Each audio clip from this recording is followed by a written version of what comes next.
me prestó un libro de Seinfeld, Scientology, que creo que se llama.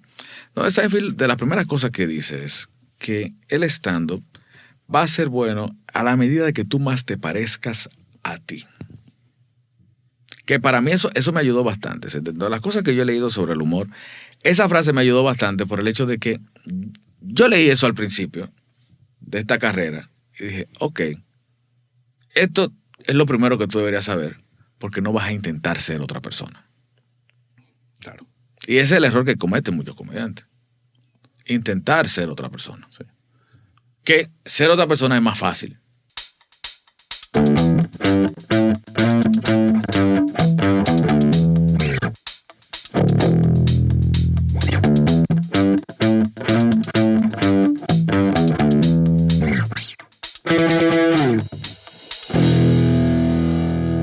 Perfecto, estamos en vivo con nuestros hermosos Patreons. Saludos a todos por ahí. Saludos. Importante avisarles que si tienen preguntas, pónganlas ahí en el chat. Y después en la sección de Patreon atendemos esas preguntas a ver qué tal. Pero formalicemos esto. Bienvenido, Ariel Santana, a Chiste Interno. Bien, mucho gusto. Qué placer tenerte acá. También Estabas en nuestra bella, hermosa lista y gracias al gran Randy, que hay que hablar de él. Sí, claro. Bueno, y cuando él dice gran Randy, lo está diciendo literalmente. Sí. Por, conectarnos. Y Randy, por cierto, estuvo acá. Claro. De verdad hay una relación muy bonita entre la comedia venezolana y la comedia dominicana, que creo que recientemente incluso ha estado más estrecha y más interesante. Sí. Y bueno, por acá han pasado, creo que será la nacionalidad, de repente, no sé, con Cuba, no sé, no me acuerdo, pero sí, están ahí de la mano. Pero están de la mano. Aquí por un momento llevan la punta de la lanza. Por aquí estuvo el Pío, estuvo Elías, estuvo Randy, estuvo Carlos Sánchez y estuvo el Joseo también, que califica como dominicano, correcto. Sí, luego vender Stalin, sí. Somos... Sí. Sin duda habla muy dominicano, que es algo de las cosas que más me disfruto de ustedes, su acento y su manera de comunicarse. Sí, uno trata de... Pero no sé si te has dado cuenta, si vives con algún dominicano cerca, si el dominicano es una esponja. Sí, como que el dominicano entiende que para que tú me entiendas, yo tengo que hablar con el acento tuyo. Claro. Ahora, yo creo que eso puede pasar es el latinoamericano en general, ¿no? Tratamos de adaptarnos, porque hablamos el mismo idioma, pero nos comunicamos muy distinto en ciertas palabras. Sí. Pero te digo porque yo creo que hay muchos venezolanos que ven en Santo Domingo y claro, yo entiendo que para el venezolano también, cuando está fuera de su país, tiene que ser un método de defensa, no botar el acento. Sí. Porque si tú comienzas a hablar como un dominicano, yo entiendo que tú eres dominicano y te trato como dominicano. Ahora trata de mantener el acento de que tú eres extranjero. Pero si tienes sobrevives. Tienes que adoptar palabras. O sea, sí, bueno. aquí nos reclaman el Spanglish, pero por ejemplo los venezolanos que viven en España, los escuchas hablar de coche, los de México dicen depa. Sí, lo que pasa, imagínate. Bueno, pero es parte del rollo. Si usas la palabra de tu país, nadie te entiende. Nadie te entiende, no, claro. Y ojo, también está como la adopción de palabras que no necesariamente es para adaptarse, sino porque, oye, me gusta como esto suena. Y por ejemplo, yo, desde que me he estado relacionando más entrevistando a dominicanos, el incremento del término diablo, o sea, yo ha aumentado. O sea, yo digo mucho más diablo ahorita que lo decía antes. Y lo dice, o sea, no lo dice como diablo es una de las palabras más usadas. Más usada. Es fascinante. Tanto como, porque no es una invocación, es más. No, es una exclamación. Una exclamación, pero también se convierte en punto de comparación. Sí. Cuando ya tú logras manejar el punto de comparación, excelente. Sí. Ya tú eres dominicano. Okay. Porque una cosa es decir, diablo. Pero la otra es, loco, esto está más bueno que el diablo. Sí. Hace un frío del diablo. Claro. Sí, esta vaina está del diablo. O sea, el diablo es la barra. Sí, el diablo es como... Cualquier referencia que tú quieras. Cualquier cosa, el punto máximo de comparación es el diablo. Sí. Y también luego no sé si has escuchado, que el diablo también sirve para hablar de cosas desconocidas. Ok. Sino que están hablando de no sé qué, del diablo y su hermana.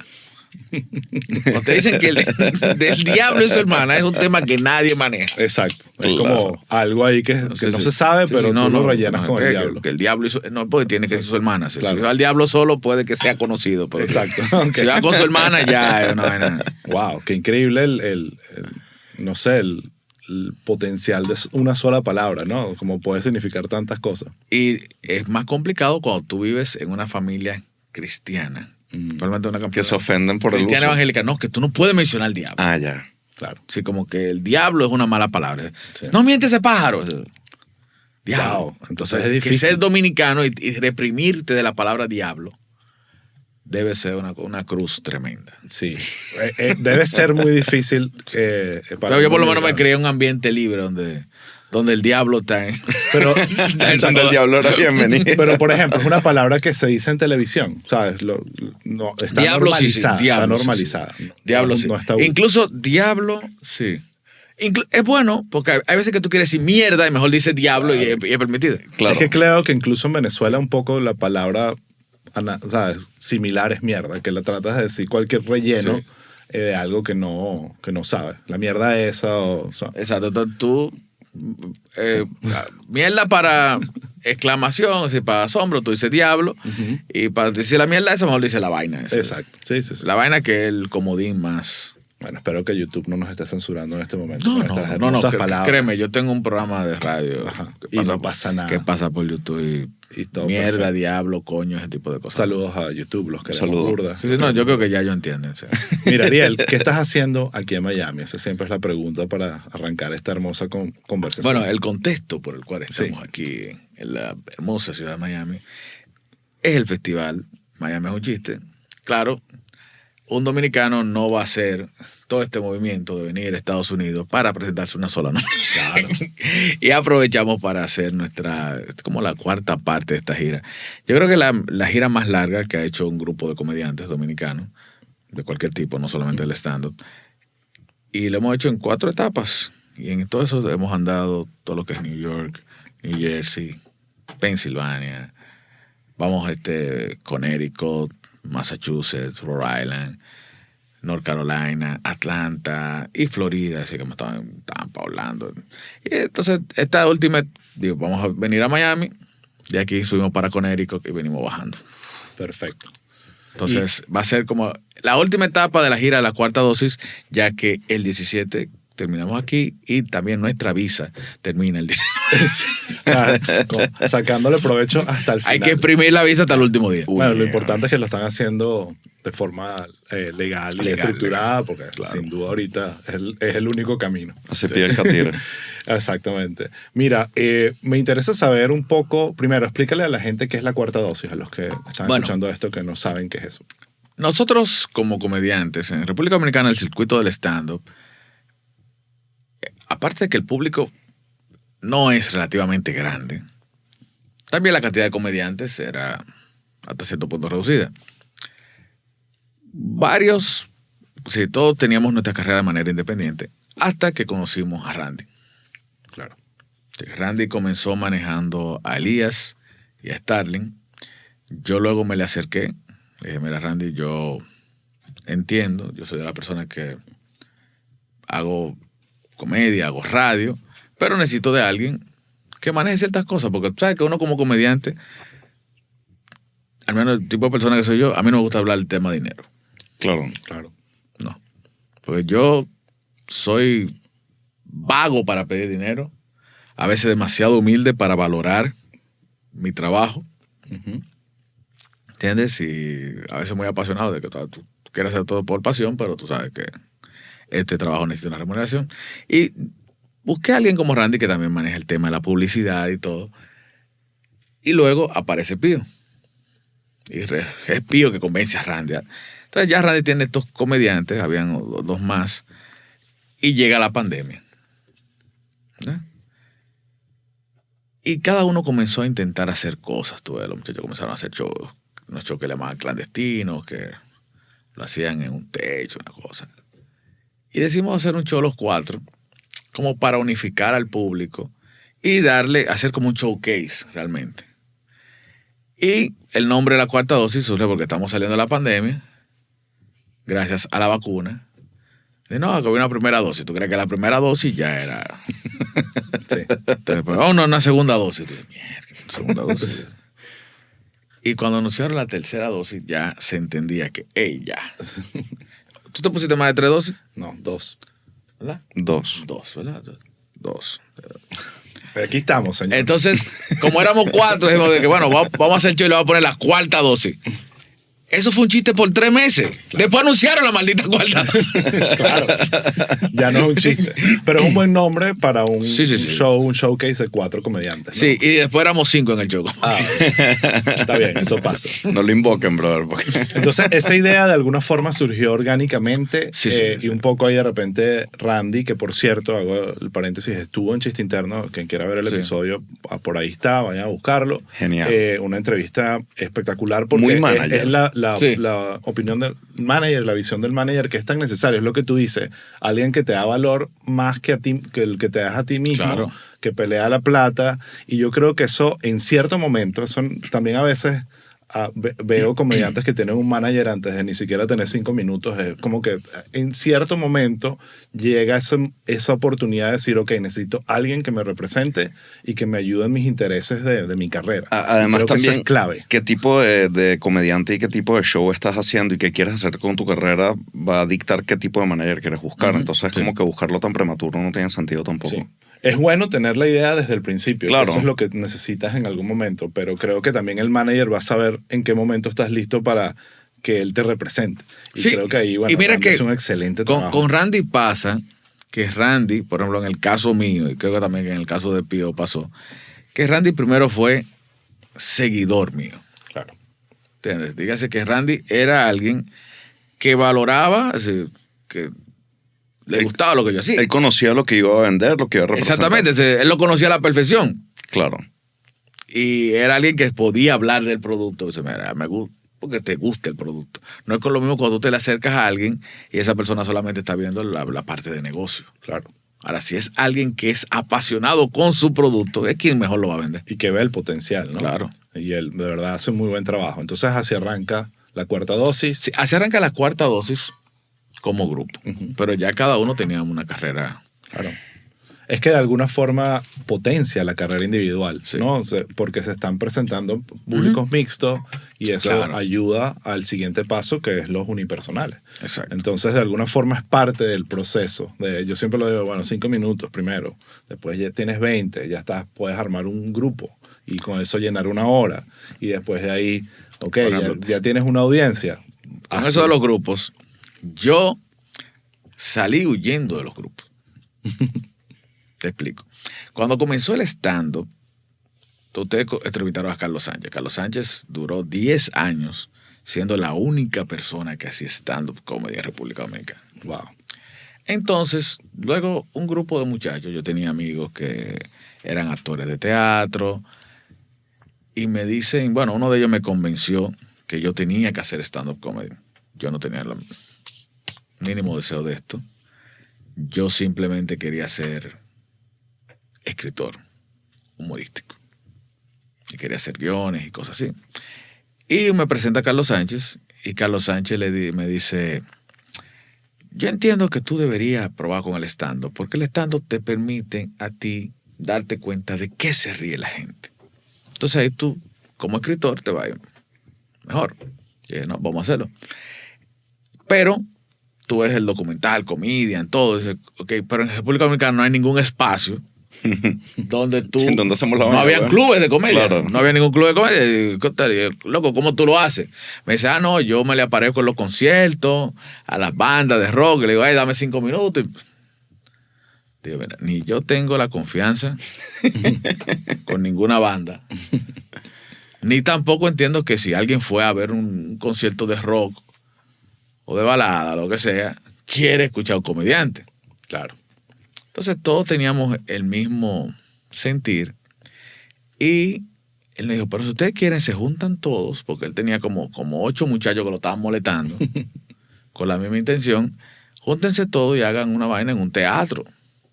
Efectivamente. En ese tiempo no había ni los grupos de WhatsApp. Hicimos una cadena por Gmail. O sea, tú te mandabas correo a todo el mundo y tú respondías a todo el mundo ahí va. Sí. Y se hacía una especie de chat. Y dijimos, bueno, vamos a juntarnos en tal teatro, el Teatro Buloya, en la zona colonial de Santo Domingo. Y a ver si nos lo prestan. Nos prestaron el patio del teatro.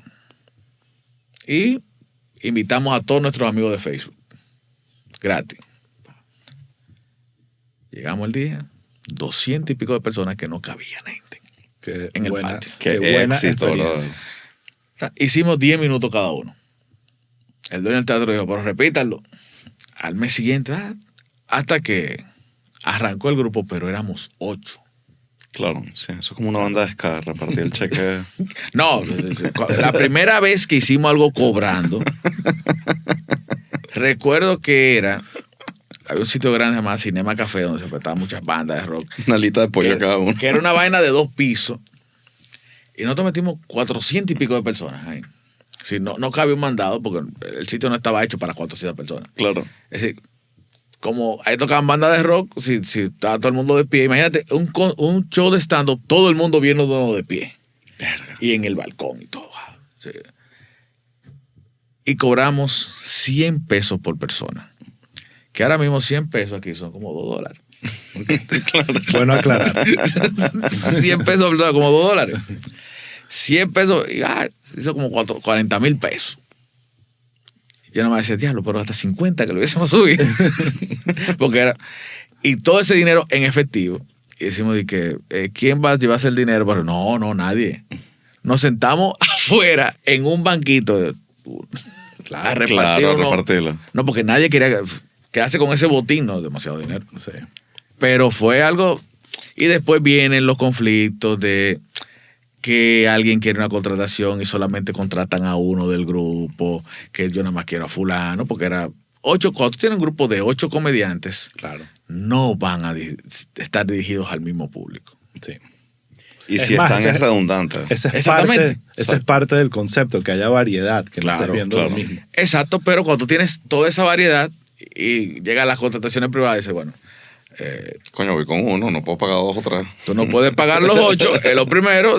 Eligen. Es como el cuento que hacía Álvarez Guedes del Guirero. Sí. ¿Tú lo has escuchado? No, cuéntalo. Que era que alguien llamaba para contratar una orquesta de merengue y le decía, ¿cuáles son los precios? Y bueno, depende.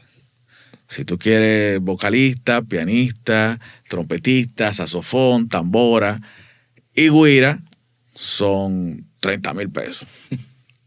Ok, pero bájale más. Bueno, te podemos dar un combo que es vocalista, pianista, trompetista, saxofón, tambora y güirero. Son 25. No, pero bájale. Bueno, vamos a darte vocalista, pianista, tambora, saxofón y güira. 15. Bájale. Pianista, vocalista, güirero. Dice, quítame el güirero. No, el güirero soy yo. Calla, Álvarez Guedes. Sí. Dios lo tenga en la gloria. Tremendo. Aquí hemos hablado mucho de él. Tremendo. Entonces comienza ahí la división, porque dice, bueno, aparte de que es complicado, a los varios años yo me separo. Bueno, nos separamos 2 y comenzamos como dúo. Porque entendíamos que era C. Cordero y yo, que ojalá lo puedan tener algún día aquí. Comenzamos como dúo, aparte de que había afinidad, amistad. Cordero incluso era mi ahijado. Bueno. Sí, fue mi ahijado por una cosa sencilla. Él se casó por la iglesia y necesitaba 2 padrinos, uno para la boda y otro para su confirmación. Claro. Entonces, para la confirmación buscó su amigo más religioso, yo. Para la boda buscó a Freddy Vera, que era su amigo más rico. Y ni yo le di la fe, ni Freddy le dio dinero.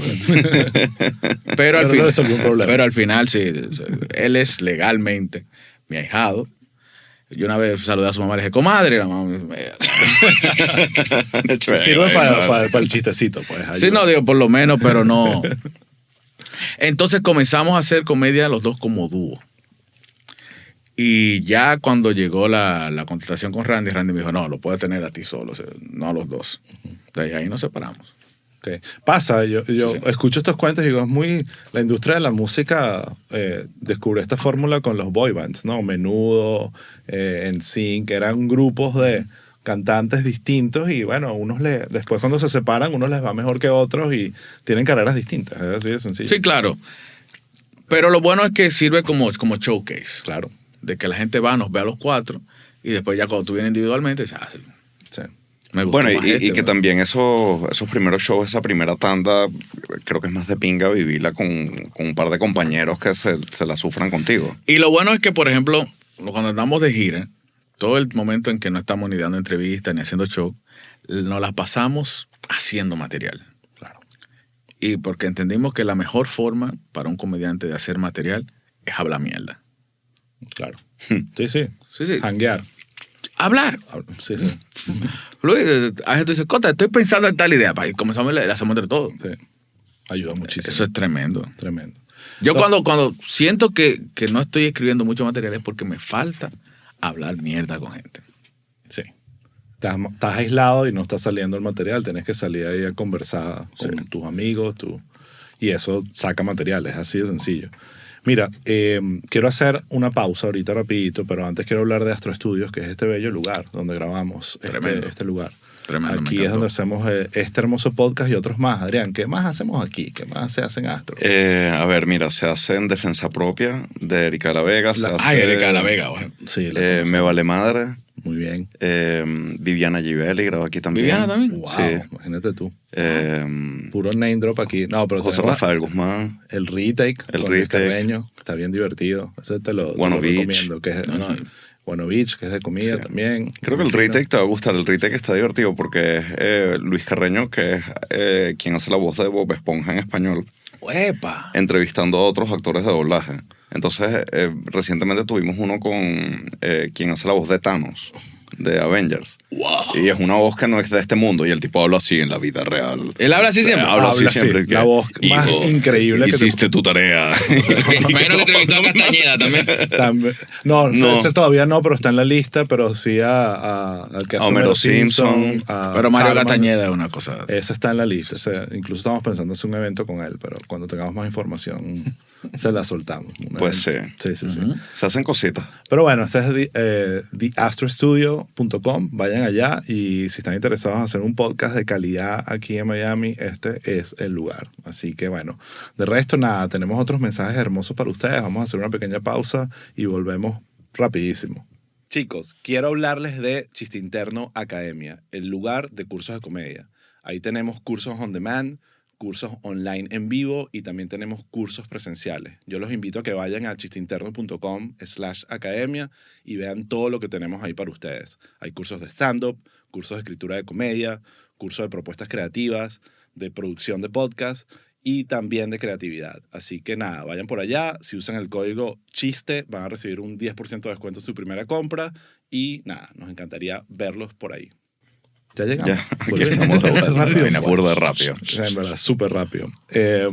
Mira, ya para darle un poco de estructura a la conversa, quiero empezar un poco por tu historia de origen.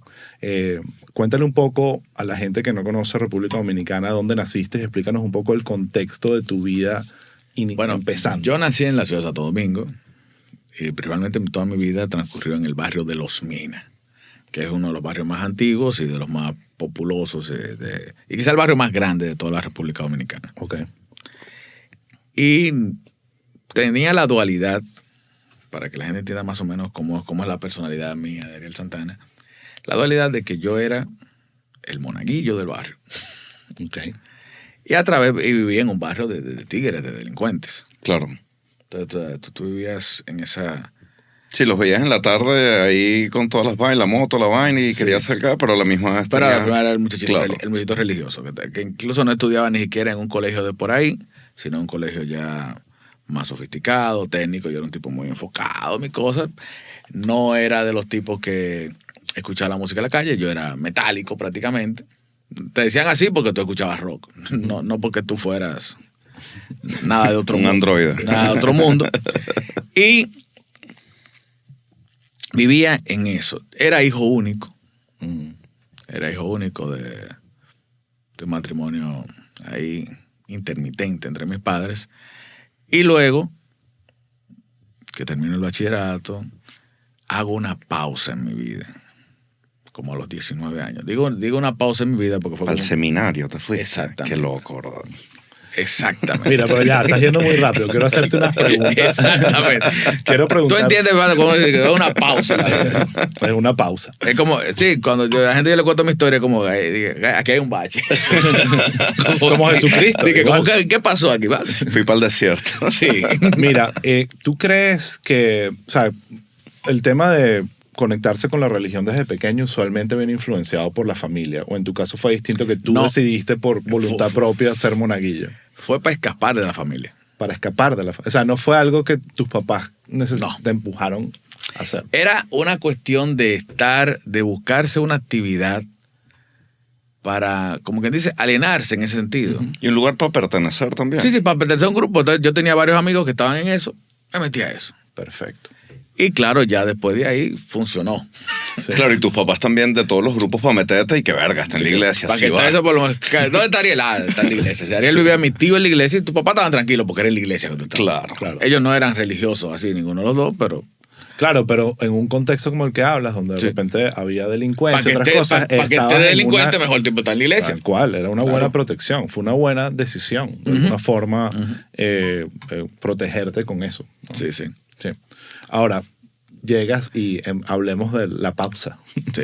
Que graduándote del colegio te metes en el seminario. No, antes. cuando yo salgo de un colegio técnico y comienzo a trabajar de inmediato. Yo soy programador. Ok. Comienzo a trabajar y llego a trabajar en un banco muy importante del país. Y estando en la universidad, estando en el banco con una buena posición, teniendo mi novia, dejo todo eso Qué y loco. me voy al seminario. Hago varios años de seminario en Santo Domingo.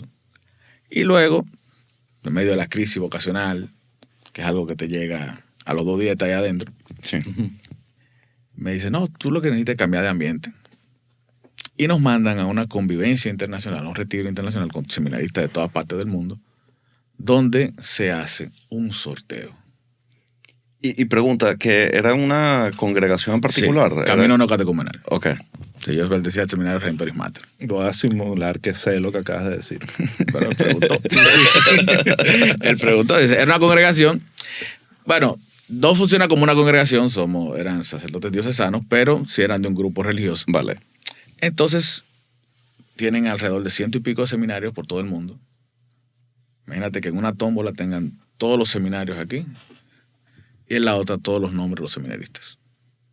Dicen, China, fulano, fulano, fulano y fulano. ¿Están dispuestos a ir? Sí. Es un espectáculo.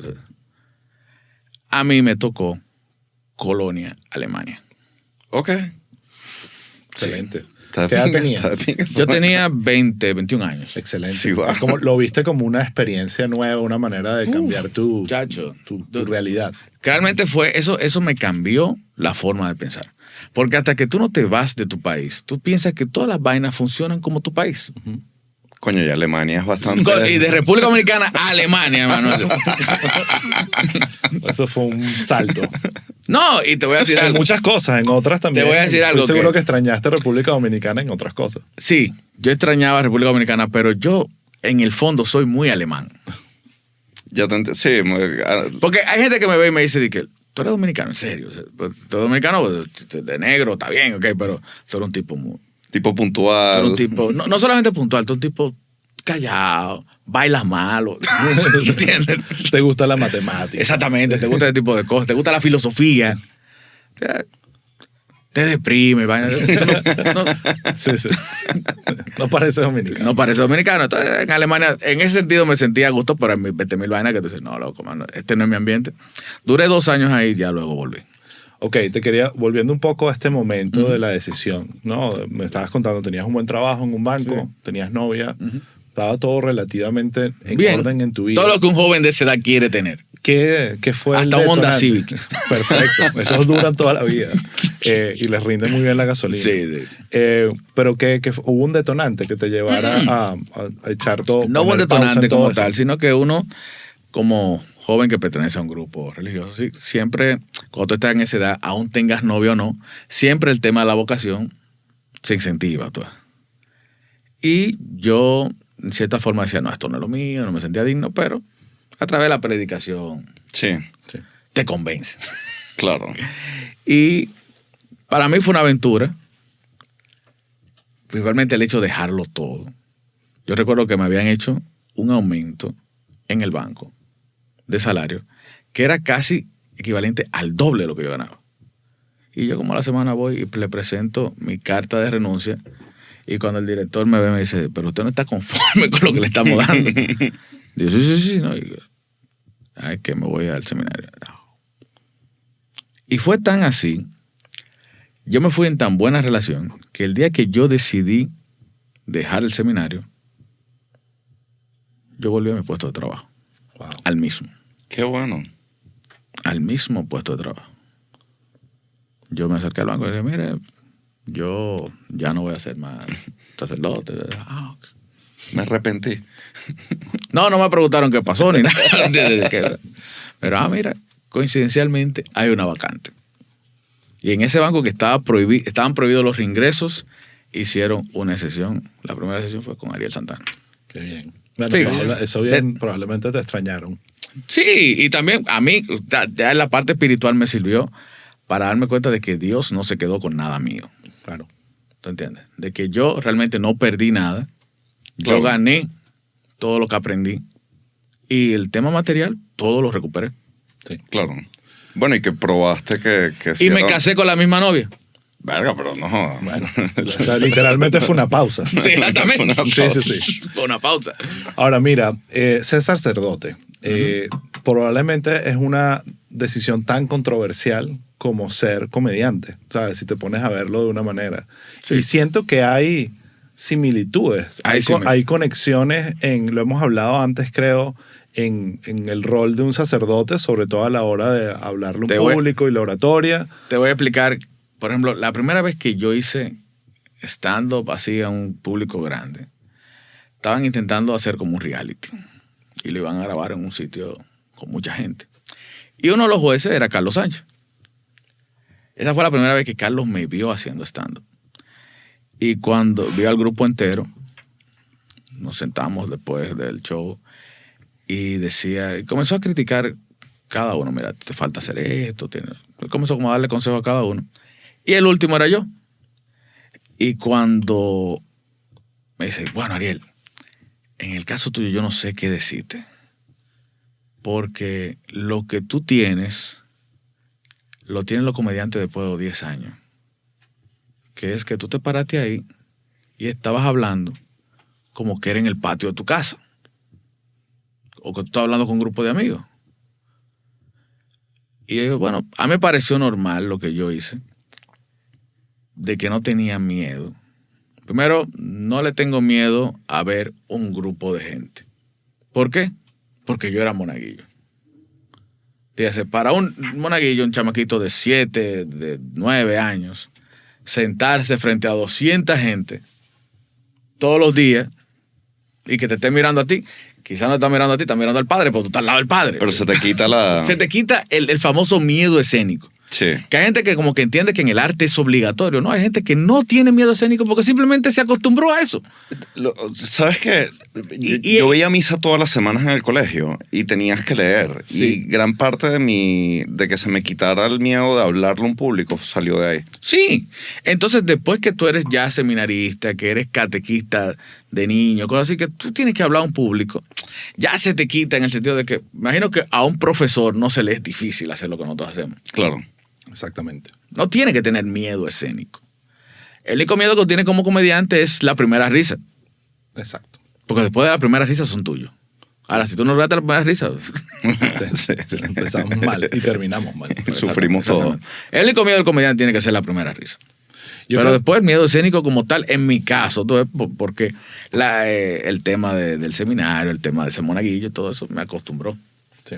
Y yo creo que una vez superado ese tema del miedo escénico, en el caso de un sacerdote, también no es la risa el elemento, el objetivo que está buscando, pero sí la tensión. Al final es un tiempo largo de... Y te puedo decir que en el caso de los sacerdotes, el que tiene que dar un sermón, por no homilía, si maneja el tema del humor, le es más efectiva la predicación. Claro, totalmente. La gente se acuerda más de un sacerdote que lo hizo reír que del tipo que dijo la vaina más moralista del mundo.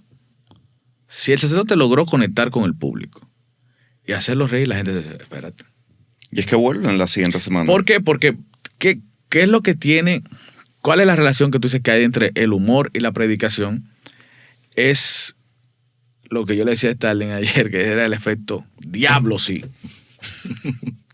De que, Cota, lo que este tipo está diciendo, a mí me pasa. Si tanto en el humor como en la religión tú no logras eso, podrán decir tú eres bueno, pero la gente no se va a identificar contigo. La gente no va a volver a tu show. Ahora, si tú eres un tipo que lo que tú dices, la gente dice, diablo, sí. Esa mierda me pasó a mí. ¿Entiendes? Tanto en la religión como en el humor. Es el objetivo. Que lo que tú digas, la gente dice, hey, sí, claro, ¿por qué yo no lo pensé antes? Sí. Es el mismo objetivo. El mismo objetivo. Y que maneja un tema que me pasó el otro día viendo a una persona en un open mic que estaba haciendo stand-up por primera vez y sentí que aunque no tenía todavía perfeccionado el tema de los chistes, los punchlines, la estructura, lo que vas aprendiendo como comediante, tenía ganado un terreno pero de años de solo pararse en una tarima en confianza y hablar como si estuviese en el jardín. Y yo se lo decía, lo más difícil ya lo lograste. Es eso. Ahorita haz la tarea, haz el trabajo, métele unos chistes, toda la parte de convertirlo en una comedia realmente más trascendente, pero la parte de sentir, y es lo más difícil de lograr. Por eso Carlos probablemente te dijo que es lo que muchos comediantes tardan 10 años en llegar. Después me prestó un libro de Seinfeld, Scientology, que creo que se llama. No, Seinfeld, de las primeras cosas que dice es que el stand-up va a ser bueno a la medida de que tú más te parezcas a ti. Que para mí eso me ayudó bastante. De las cosas que yo he leído sobre el humor, esa frase me ayudó bastante por el hecho de que yo leí eso al principio de esta carrera y dije, ok, esto es lo primero que tú deberías saber porque no vas a intentar ser otra persona. Claro. Y ese es el error que cometen muchos comediantes. Intentar ser otra persona. Sí. Que ser otra persona es más fácil. Exacto, esa es la ironía. Ser otra persona es más fácil que ser tú. Es complicado. Descubrirte a ti mismo y estar cómodo con eso. Sí. No tenerle miedo a tu verdadera personalidad. Exactamente. Y ahí, bueno, ahí creo que es realmente donde empieza tu carrera como comediante. Antes era la búsqueda de tu voz. Y una vez que ya la tienes, bueno, construyela, trabájala. Y ya luego lo otro es el tema del material. Sí.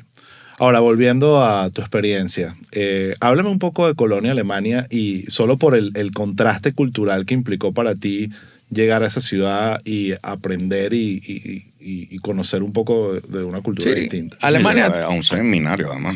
Sí, era el tema de un seminario que hasta cierto punto estar en el seminario te protege. Era lo normal. Es lo que me refiero, pues, sí, claro. Te protege en el sentido de que tú estás... En el seminario nuestro habían 2 alemanes. Después los demás eran polacos, mexicanos, venezolanos. Mi afinidad con los venezolanos vino porque mi compañero de habitación era un venezolano. Tipo que hablaba hasta por los codos. Sí, no, tremendo tipo. Bueno, era un tipo... Yo conocí muchas cosas de Venezuela por él porque incluso era un tipo que había estado en el Ateneo y conocía a medio mundo. Okay. Siendo artista venezolano que decía, no, sí, yo lo conozco. Eso dice él. Bueno, lamentablemente seguro. Falleció, que para descanso. Oscar Blanco, muy bueno. Okay. Pero éramos la mayoría latinoamericanos, porque hay que decir que el 70% de los católicos del mundo hablan español. Sí. Habían españoles, había mexicanos, colombianos. Entonces, ahí mientras yo estaba en la casa, todo era bien. Claro, en grupos de manera pública, por ejemplo, cuando estábamos en el comedor, estaba prohibido hablar español. Si yo no entendía algo, me lo podían traducir o en italiano o en inglés. Lo que me obligó, ya a los 2 meses, ya, aunque sea de mala manera, yo tenía que hablar alemán. Pero era el día entero escuchando alemán. Y cogíamos clases intensivas de alemán todos los días de 8 a 12 del mediodía. Y todos los rezos eran en alemán, la misa era en alemán, todo. Cambia. Pero el alemán es un idioma tan... Tú dices, ¿por qué el alemán es tan cuadrado? Porque el idioma es cuadrado. Sí, en alemán las frases para ChatGPT son un éxito. Porque cada parte de la oración siempre está en el mismo lugar. Okay. El verbo siempre tiene que estar en este lugar, el sujeto siempre tiene que... Tú no puedes jugar mucho. Sí, en alemán yo decía, coño, ¿cómo que tu tigre hacen chiste? No hay doble sentido. Sí, en alemán para cada vaina hay una palabra. Sí, yo digo, vaso, ¿verdad? En español, todo este vaso no, pero en alemán hay una palabra para un vaso de cristal que tiene ranuras, es una palabra específica para eso. Tú tienes que aprenderte un vocabulario bien extenso para hablar alemán. Y el alemán es así. Entonces, por eso el alemán es perfecto para vainas como la filosofía. Tú te puedes inventar palabras. Por ejemplo, el concepto de sustancia me encanta en alemán. Cuando te dice un profesor dándote filosofía, te dices, ¿qué es la sustancia? La sustancia es la botellidad de la botella. La papelidad del papel. Lo que hace que esa botella sea botella y no una jarra. Wow. Pero eso en alemán eso suena bacanísimo. Y aquí estoy yo. Sí, y otra cosa, por ejemplo. Pero interesante que dices que el idioma determina un poco la cultura. Claro, si cuando tú conoces un idioma, tú entiendes a la gente de ahí. Y también eso, pero el idioma es así de rígido. Y eso, por ejemplo, también con el tema de la puntualidad. No es solamente que el alemán es puntual. Todo es puntual. Tú vas a las paradas de autobús y te dice que el bus pasa a las 7:58. A las 59 no esté ahí. Porque es como, son y 57, tú pones un pie en la parada y ahí llega el bus. Todo está cronometrado. De tal manera que un alemán no se justifica que tú llegues tarde a un sitio. En Latinoamérica eso es normal. Tú puedes llegar tarde porque el otro entiende que todo llega tarde.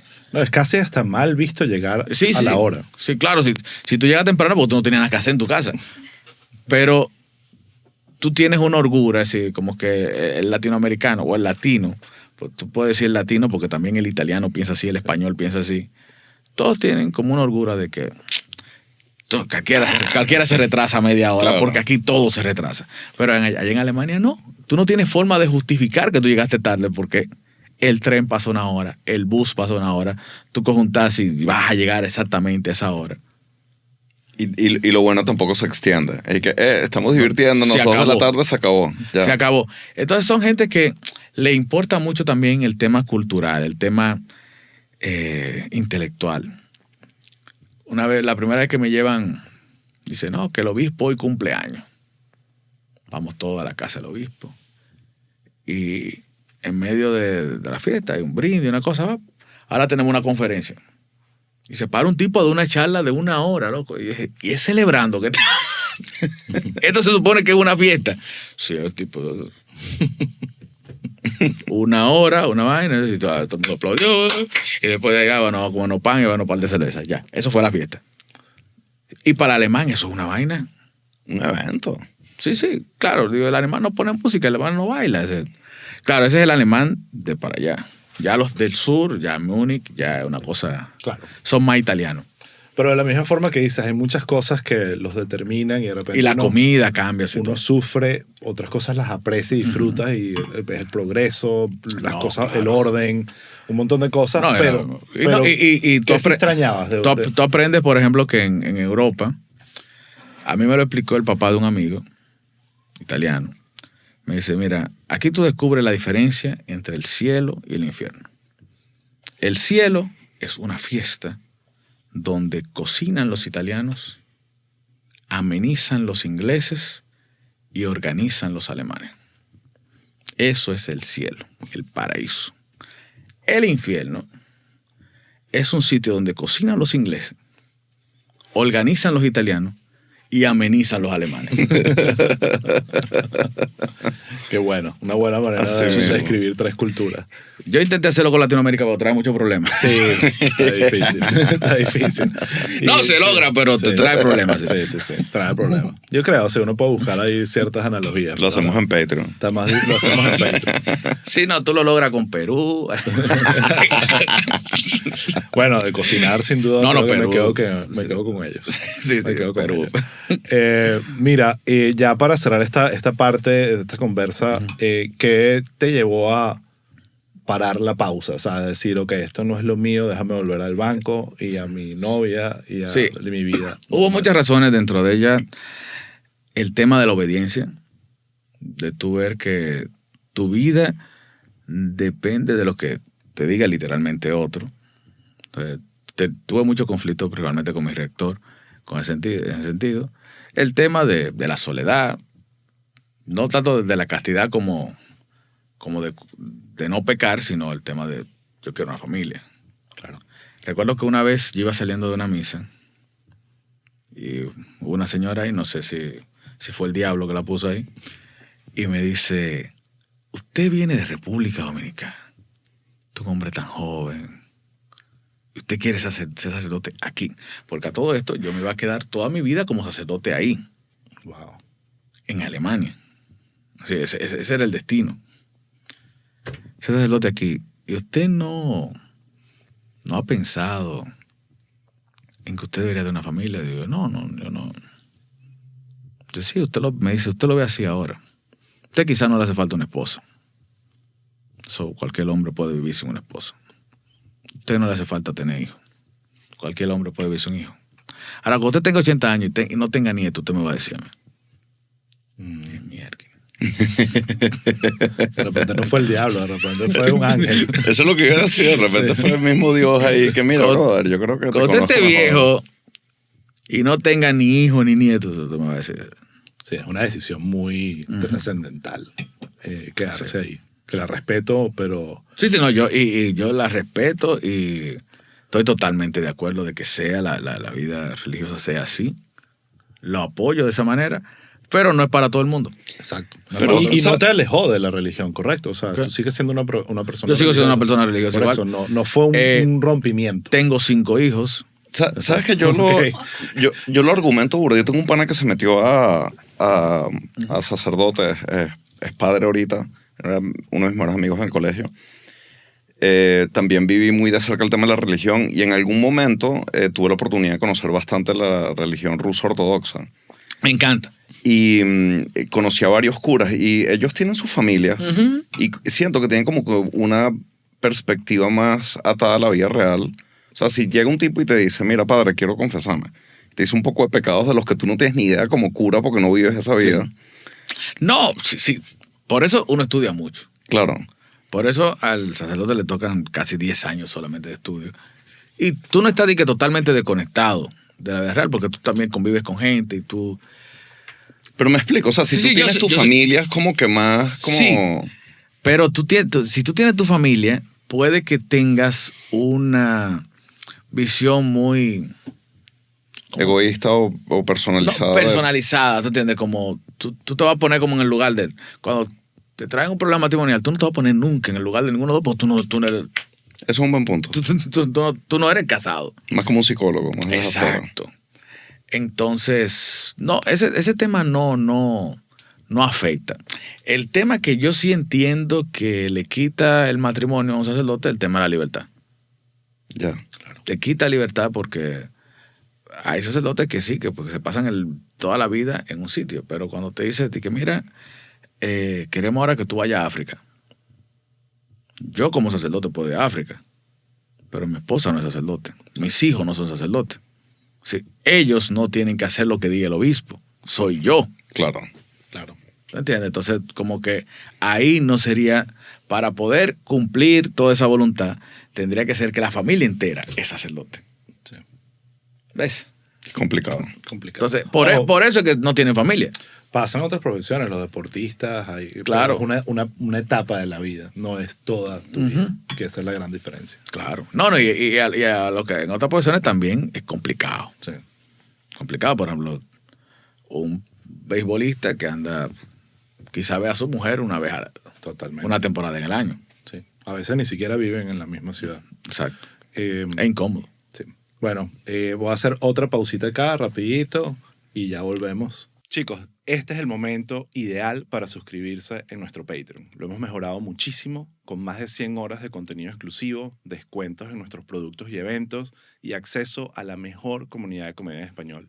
Vayan a patreon.com/chisteinterno y por tan solo $5 van a poder unirse a este bello grupo. Y ya volvimos. Es muy fácil, es muy fácil. Mira, retomando un poco entonces tu historia de origen, tenemos muy claro la profesión que quisiste ser, te arrepentiste, volviste al banco, volviste a tu normalidad, pero hasta ahorita, todavía la comedia no ha llegado a tu vida. ¿Cómo aparece la comedia en tu llegó vida? Tarde. ¿Sabes que después de yo haber regresado al seminario, con lo que me quedó de esa vida, yo lo que quería era escribir. Con lo que yo quedé con gusto era de escribir. Y para ese tiempo apareció una herramienta fantástica que la gente ya no quiere usar, que se llaman los blogs. Claro. Sí. Increíble. Súper fan. Cuando llegó la etapa de los blogs, yo como que ahí yo encontré, dije, wow, este es el paraíso. Tú poder escribir y que la gente lo lea. Una forma inmediata, interactuar con la gente. Y yo comencé a escribir muchos relatos humorísticos, anécdotas principalmente. Y me iba muy bien. Tenía mis seguidores, mi vaina.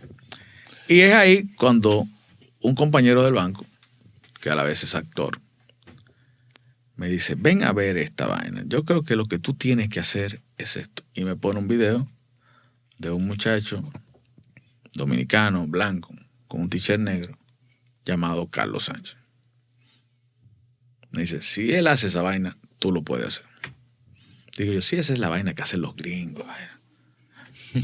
Pues, claro, stand-up comedy era una cuestión que tú solamente veías que Eddie Murphy, que no sé quién hacía eso, pero era una cosa muy desconectada del dominicano.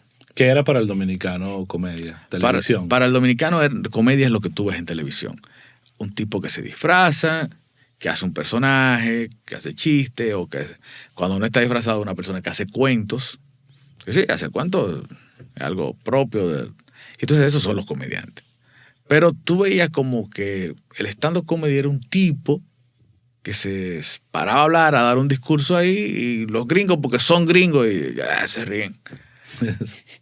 Porque, te digo, uno no le ponía atención. Con Carlos comencé a poner atención y realmente la persona que yo vi que hizo un chiste que yo dije, espérate, así es que yo quiero ser. Y no lo vi ni siquiera en un show de stand-up, sino escuché el chiste en un documental. ¿Ustedes llegaron a ver un documental que se llamaba Zeitgeist? Sí, claro. No lo he visto. Sí, tremendo documental. Es una locura. Es un documental que no se lo recomiendo a todo el mundo, pero es tremendo. Yo también hago la misma aclaración, que no sé si tú lo deberías ver. No sé pero... si la gente está preparada para ver Zeitgeist.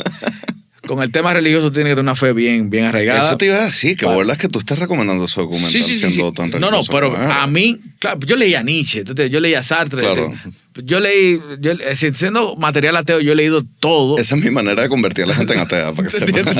Yo he leído a muchísima gente, entonces, cuando yo vi este chiste me pareció genial.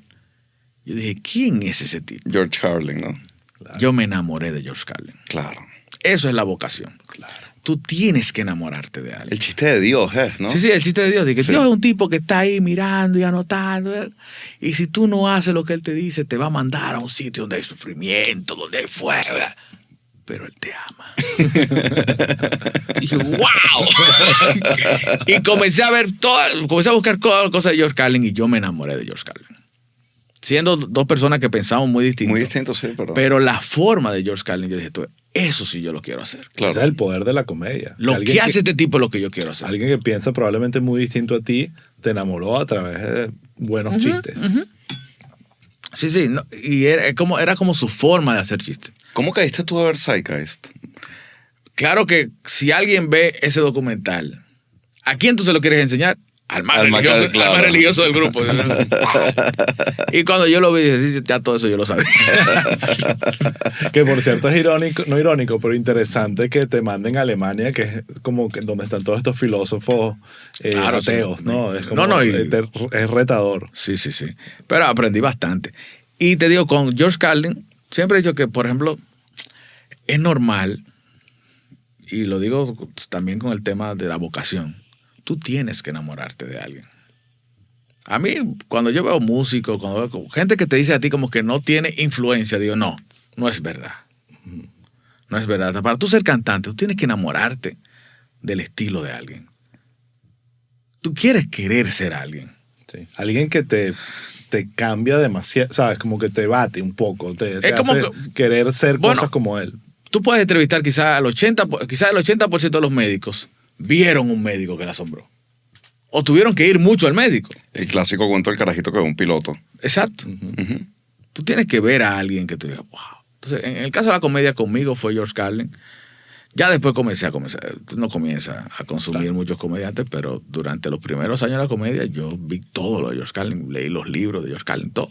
Maravilloso. Coño, como un profesor. Bueno, ya tenemos un episodio interno aquí para hablar específicamente de George Carlin. George Carlin es, para mí, ya después que Carlin se muere y cosas, ya Chappelle ocupa otro lugar, pero está bien.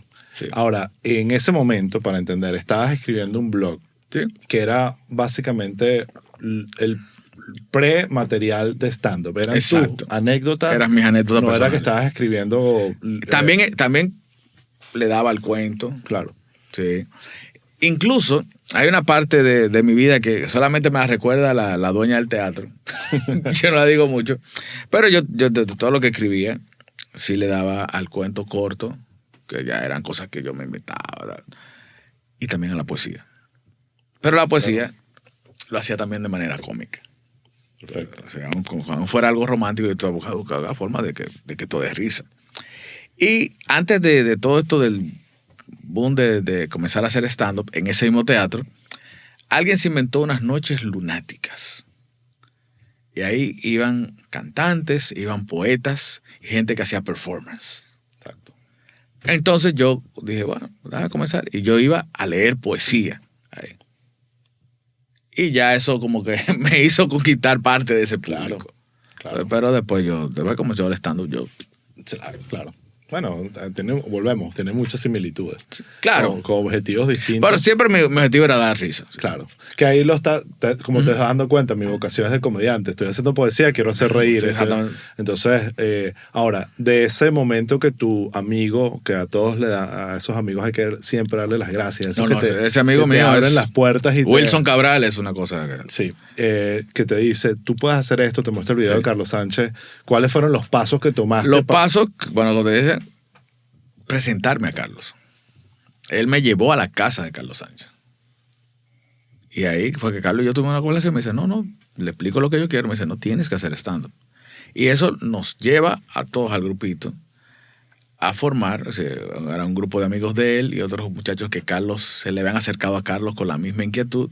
Nos juntó a todos y creamos una cosa que se llamó el Colectivo de Comedia La Guagua. Ya famosa guagua. La Guagua. La guagua. La Guagua. Entonces ahí éramos 8 comediantes, 7 varones, una mujer, y arrancamos.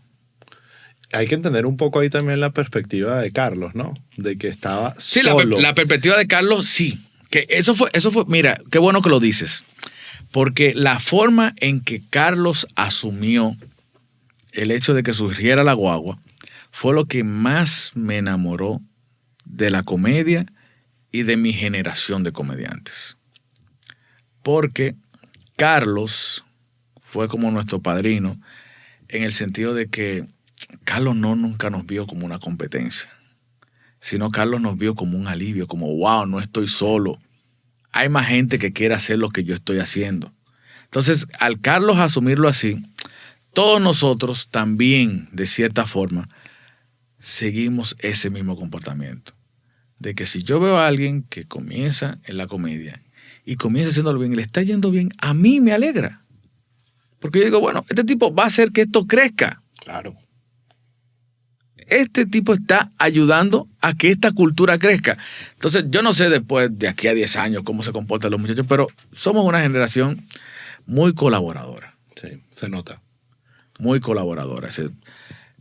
Está limpio, comenzaron muchos años después, pero Pío me abría shows a mí.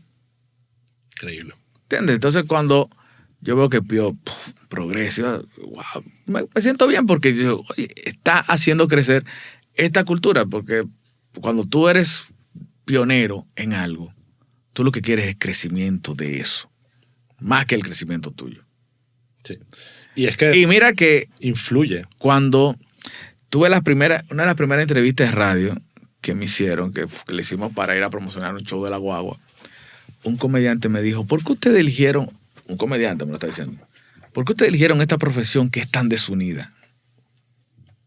Porque la generación vieja de los comediantes dice que no hay cosa más silenciosa que un camerino de un festival de humor. ¿Sabes por qué? Sí, Nadie sí. se atreve a contar un chiste porque va a venir el otro y lo hace antes que tú. Sí, sí, sí. ¿Entiendes? Claro. Como que los comediantes eran una profesión de gente que era capaz de pisarle el pie al otro y de tirarte por una escalera con tal de Sí. triunfar. Aunque yo estoy de acuerdo que es generacional, hay un tema de generacional. Yo creo que está influenciado por los medios. Sí. En el sentido que antes, lo habíamos hablado, en Venezuela era muy igual. La televisión era el lugar para el comediante. Y hay que cuántos comediantes pueden tener esa oportunidad. Entonces había mucha competencia por estas pequeñas oportunidades que eran solo para unos pocos. Y ahorita la industria se ha ido transformando, que la televisión sigue siendo parte del ecosistema, pero lo que es más importante es los shows, que tú puedas ir a ciudades, llenar, usar las redes, y en ese sentido te das cuenta, mira, hay público para todo el mundo. Ya no solo necesito de este pequeño espacio donde todos estamos aquí clavándonos puñaladas para tratar de llegar. Y yo creo que eso abrió un poco al entendimiento que la industria necesita muchos comediantes. Yo creo que Dominicana es un perfecto ejemplo. Sí. Venezuela, por razones distintas, es otro buen ejemplo. Y también es algo generacional, porque yo lo veo en muchas disciplinas. Es muy fácil tú decir, para los que entienden este tema, que yo creo que es de cultura popular, todo el mundo lo entiende, el tema de la NBA. Entonces, ok, Michael Jordan. Michael Jordan era el mejor. Entonces no tenía punto de comparación.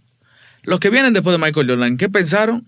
Entonces, pero LeBron lo hace bien porque tiene varias superestrellas. Dios, sí, piensan así, piensan en equipo. El millennial piensa en equipo. Claro.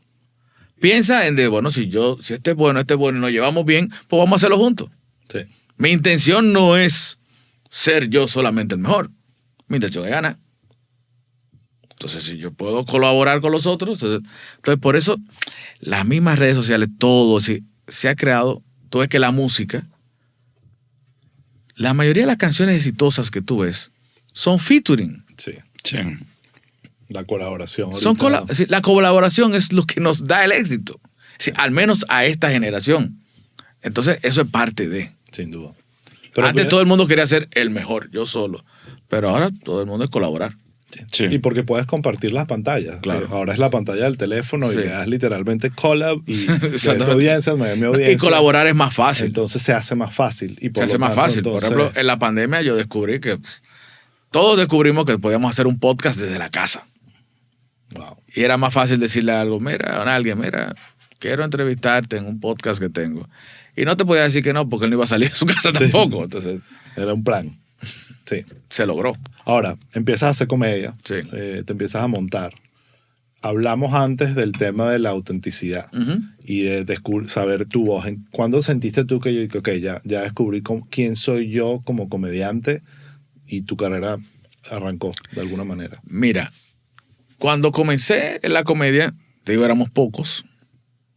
Éramos los únicos shows de stand-up que había. Pero yo te puedo decir que yo logré no solamente la voz, porque la voz tú dices, ok, quizás estaba ahí desde el principio, sino de qué yo quiero hablar. Porque cuando tú comienzas a escribir, tú comienzas a buscar temas aislados. Yo digo que a veces tú te das cuenta de la edad del comediante según las cosas que habla, o según el estilo de stand-up que hace. O la etapa del comediante. Entonces, exactamente, la etapa del comediante. Si eres papá, si tienes un hijo, tu material radicalmente empieza a cambiar. Pero, por ejemplo, tú al principio estás muy de libro, de estructura, de todo es setup, punchline. Setup, punchline. Muchos one-liner, muchos callbacks. todo como tan así, tan matemático. Yo con el tema de los hijos, sí, cuando tú tienes un hijo y eres primerizo. Incluso yo no llegué a hacer el tema de mis hijos primerizos. Yo comencé a hablar de mis hijos en el cuarto hijo. En mi cuarto hijo. Ya a esa edad ya mis otros hijos tenían ya 7, 8 años. Y yo comencé a hablar porque tengo un hijo que dije, este muchacho tiene algo. Este muchacho tiene algo. Y claro, tenía algo. Autismo. Y ese hijo autista ha sido quien le dio el giro a mi carrera. Yo, como al principio quería ser George Carlin, Mis temas eran de política, de crítica social, de crítica a los artistas. Yo me metía con la gente. Yo era un fresco. Un poco más cínico. Cínico, sí. Y cuando di el giro a Damián, sí, coño, todas las vainas que este muchacho me está... Mi forma de hacer humor cambió. Cambió mi óptica. Claro, el tema de Damián es un tema que, más que lo que yo disfruto haciendo comedia, también disfruto viendo que el camino del autismo no es tan malo, no es una desgracia como lo ve mucha gente. En el caso de Damián es un muchacho funcional y genial, pero tiene sus cosas. Claro. Tiene sus temas que yo le busco el lado cómico. Claro. Y eso me ha ayudado bastante y a mucha gente le ha ayudado. Es como que yo digo, bueno, ya cuando hay cualquier cosa del autismo, ahí está Ariel, porque yo soy como quien dice embajador de la marca. Pero me ha ayudado a que mucha gente, incluso dentro del medio artístico, gente que me ha llamado y dice, mira, Ariel, te escuché hablando del tema del autismo de tu hijo y yo hasta ahora no se lo había dicho a nadie, yo también tengo un hijo autista. Y mucha gente ha comenzado a visibilizar la situación. Y me ha servido como algo aparte del humor, pero también el hecho de concentrarme en hablar de mí, en hablar de mí. Mi humor se fue más hacia el storytelling, que era lo que yo quería desde el principio. Claro, ese blog. Exacto, era lo que yo quería desde el principio. Cuando tú comienzas a hacer el stand-up, tú dices, ok, esta es la técnica, vamos a hacer esto, callbacks, vamos a hacer reglas de 3, vamos a... Y yo dejé eso. El show mío ahora, en su mayoría, es un 90% storytelling. Pero tuviste que, juro, pasar por la estructura para poder claro, romper esas... para aprender. Claro. Tuve que pasar por ahí, por eso te digo que uno tiene etapas según cómo escribe. Ya yo me he dedicado solamente a contar las historias. Sí. Ahora, algo que mencionas con lo de tu hijo y tocar temas complicados, es que a veces está este dilema de que bien podría alguien decirte, ese tema no da risa, no hables de esto o no hables de estos grupos, y al final termina siendo eso más excluyente que hablar y hacer humor sobre el autismo, por ejemplo. Sí, claro, gran parte del tema, Damián, porque tengo autismo, pero tengo 4 más. Es decir, que tener un hijo pequeño, tener una hija, también tiene otras. Tengo un hijo que ya va para la universidad y todo. Y el mismo tema de mi esposa. Todo, el hablar de la familia como tal. El tema del autismo ha sido chévere porque en ningún momento ha sido excluyente. Incluso Claro. el que lo está viviendo se identifica. Y el que no lo conoce dice, wow, es interesante. Recuerdo que hace como un año pasó con George Harris, que hizo un chiste sobre el autismo. No sé si lo recuerdan. No lo recuerdo. Pero él le dio un enfoque como que era que ser autista era sinónimo de ser un genio. ¿Verdad? Y lo enfocó por ahí. Veo un niño que tenía como 10 autismos. Digo una vaina así. Entonces, madres de hijos autistas que no son autistas así se quejaron. Porque el espectro es demasiado grande. No todos los autistas son Bill Gates. No todos los autistas son Sheldon Cooper. Claro. Ni Forrest Gump. Hay otros autistas que no pueden hacer ciertas cosas. O sea, mucha gente comenzó a quejársele. Y yo recuerdo que hice un video defendiendo a Harris. Claro. Dice, no, espérate. Él lo enfocó desde un punto de vista, pero no. Incluso la intención de George fue hacer un halago. Claro. Sí. Sobre el autismo. Pero es complicado porque hay gente que de cierta forma puede sentir excluido. En el caso de Damián, la parte donde yo más hago humor sobre Damián es porque Damián es de las personas que no dicen mentiras. Si un autista entiende que decir una mentira es un disparate, y es un disparate mucho más grande de que decir una mentira para que tú te sientas bien. Exacto. Entonces, su sinceridad y su vaina, que le sí corrige y cosas, sí provocan ciertas situaciones que Son dignas de una serie de televisión. Claro, me lo imagino. Hay una película. Y no tiene un código con él. Hay muchas películas así. Sí. Claro, Qué risa. De las consecuencias de decir la verdad sin filtro. Sí. claro. Ahora, volviendo al tema de tu progreso, ¿sigues en el banco? ¿Estás haciendo No, esto? espérate, Ajá, no, espérate. cuéntame. Yo duro 2 años haciendo stand-up, ¿verdad? Trabajando todavía en tu... Trabajando como en la parte del controlador de tarjetas de crédito y todo. Me toca a mí, a Cordero, que eran los que nos separamos de la guagua, nos tocó la suerte que en mi país eso es como lo último que un comediante hace. En mi país hay una sola premiación, que es el Soberano. Ahí se premian todas las categorías artísticas. Esos son nuestros Oscar, Grammy, Emmy y toda la vaina junta en una sola. Y es ¿verdad? 100% locales, dominicanos. Es local. Claro, le premian artistas internacionales, todo es para que el premio coja fuerza y vaina, Claro, claro. Entiendo. pero es la premiación del arte dominicano. Todo el mundo quiere llegar ahí. Todo el mundo sueña con Soberano. En el caso de los humoristas, lo más grande es que te toque hacer el guión del Soberano. Cordero y yo teníamos como 2 o 3 años en la comedia y nos tocó hacer un Soberano. ¿Cómo los contactan? Es que eligen a un presentador de noticias cubano, muy famoso allá, Roberto Cavada. Lo eligen para ser host del Soberano. Eso era un experimento. O sea, con un presentador de noticias, que no es dominicano ni siquiera, pero el tipo, la gente lo quiere mucho, lo conoce, lo ponen como host del Soberano.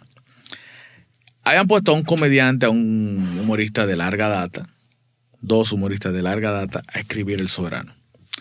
Pasa un conflicto entre ellos dos, una vaina, ¡pah! Y a mitad de la preparación del premio, uno de ellos dos renuncia. ¿A quién vamos a poner? Y Cordero, mi compañero, trabajaba con ese... Ok. Con el ancla de televisión. Sí, con el ancla de televisión en un programa de radio. Y dice, mira, yo tengo un muchacho bueno allá. Y llama a Cordero y dice, ok. Cordero, mi compañero, es un tipo profesor de filosofía, muy desconectado del tema de la farándula. Y me llama y dice, Ariel, mira, me están llamando para escribir el Soberano. Y yo, coño, qué bueno. Me dice, sí, pero yo no sé nada de arte de aquí, de música, de vaina. Entonces, vamos a escribirlo entre los dos. Lo que me paguen a mí, lo dividimos. Y vamos a hacerlo. Al final nos contrataron a los dos. Qué bueno. Y nos pagaron a los dos. Al punto de que al año siguiente nos ponen a repetir. O sea, que gustó lo que hicieron. Sí, lo que hicimos la primera vez gustó. Nos ponen a repetir, pero esa vaina me estaba quitando mucho trabajo en el banco. Mucho tiempo de trabajo. Entonces, al segundo año, el banco me ascendió a la categoría de cliente. Eso significa qué buena manera de describir. Sí. Ni siquiera hace falta explicar. Qué bueno. Excelente. Me ascendieron a la categoría de cliente. Te dieron una chequera y vaya. Sí, claro, usted desde ahora es nuestro cliente distinguido. Y cuando me quedé sin trabajo, recuerdo que había un locutor de radio que me seguía en Twitter. Y él llegó a hacer varias veces el siguiente comentario. Oye, Ariel Santana es un tipo genial, pero yo entiendo que él se está desperdiciando trabajando en un banco. Si yo tuviera dinero, yo lo contratara. Efectivamente, al otro día de que me cancelaron, yo le escribí, fulano. ¿Cuánto dinero tienes? Ya yo no estoy en el banco, ¿qué tú vas a hacer conmigo? Y lo que más me gustó es que él se sintió comprometido. Claro. Qué buena historia. Se sintió comprometido Alberto Vargas hasta un punto de que, claro, él solamente era el host de ese programa de radio. Él no podía contratar a nadie. Pero había otro programa que era su competencia de un amigo y le dijo, mira, tenemos a este muchacho, tú tienes un puesto para él. Y efectivamente. Se había dado la coincidencia de que también a otro muchacho él lo había cancelado. Y había una silla. Y el tipo me llamó, me dijo, Bolívar Valera me llama y me dice, mira, Alberto me comentó de ti, a ver si tú puedes venir el lunes, tráete una rutina. Y yo comencé primero yendo 2 veces a la semana, hacía una rutina de humor, hasta que me dejaron ahí. Y yo duré un espacio de algunos 5 o 6 años trabajando en el mejor programa de la mañana de ella, que era El Mañanero. Hablemos de la radio, porque Sí. la radio, otro medio más que aquí mencionamos con mucha frecuencia, tiene una influencia importantísima Tremendo, man. en generar contenido local, en escribir, tiempo real, Mira, reaccionar a... Ese trabajo en el Mañanero fue tan... Yo aprendí el tema de la radio, pero el humor en radio.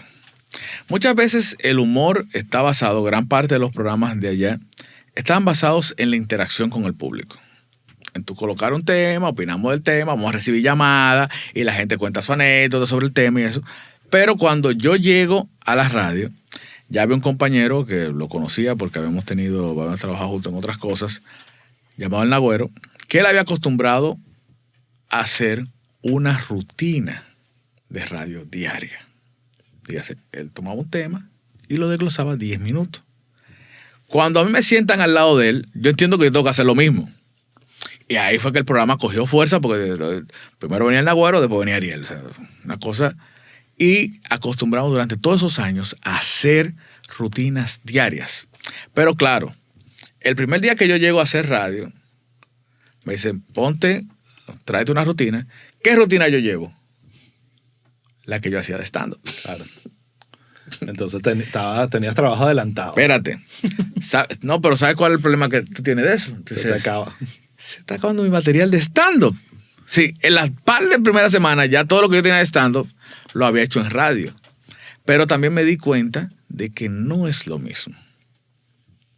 La rutina de radio tiene que ser más ágil. Pero es más fácil de escribir. Porque tú haces listas.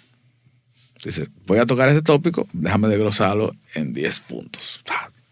Y rellenamos esos puntos. Y eso me dio la oportunidad de comenzar a hacer rutinas diarias. Y estructurar. Lista. No. A veces yo lo hacía de camino a la emisora. Pero tú creas una técnica de cómo hacerlo. Y agilidad. Y una agilidad tremenda. Y claro, y la química con los compañeros te ayuda bastante. Para mí fue una etapa fantástica del humor. Luego, yo salgo de ese programa. Tuvimos conflictos entre compañeros y eso. Y decido quedarme fuera de la radio, en mi casa. Claro. ¿Por qué decidí? ¿Estás casi sin trabajo de nuevo? No. En ese intermedio, como era guionista, como ya tenía la fama de escritor soberano, alguien me llama para escribir un programa llamado El Antinoti, que era un programa tipo Jon Stewart. Perfecto. Tipo Daily Show. Efectivamente, yo escribía todos los guiones diarios del Antinoti. Y cuando decido salir del Mañanero, digo, bueno, me quedo trabajando solamente en el Antinoti. Entonces, la competencia de lo que era el Mañanero, o sea, la otra emisora, me llama, me dice, mira, que queremos hacer un proyecto contigo. Y yo, ay, no, yo no quiero volver para la radio. Realmente no quería volver para la radio, porque no quería levantarme esa hora de nuevo, claro. Bueno, nada de eso. Y yo estoy tranquilo en mi casa escribiendo, no necesito.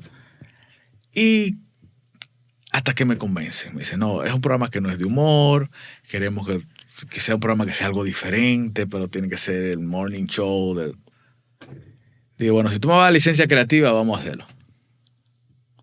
Y me dice, pide el elenco que tú quieras. Y yo comencé a pedir por mi boca. Tráeme a fulana. ¿Sabes cuando tú dices que te dicen que quiero un elenco, tráeme a Jennifer López? Tú sabes, ok, vamos a llamarla. Digo, coño. Sí, estás probándolo. Bueno, yo cogí a Joni Estrella. De que yo vi que me aprobaron a Joni Estrella, digo, pero hay dinero aquí. Y armamos un equipo tremendo. Y después tenemos 4 años ya. No existía en República Dominicana la categoría Mejor Programa de Radio en el Premio Soberano. Después de 1 año de nosotros hubo que recrear la categoría y los 3 años consecutivos que se ha premiado, el ganador ha sido Esto No Es Radio.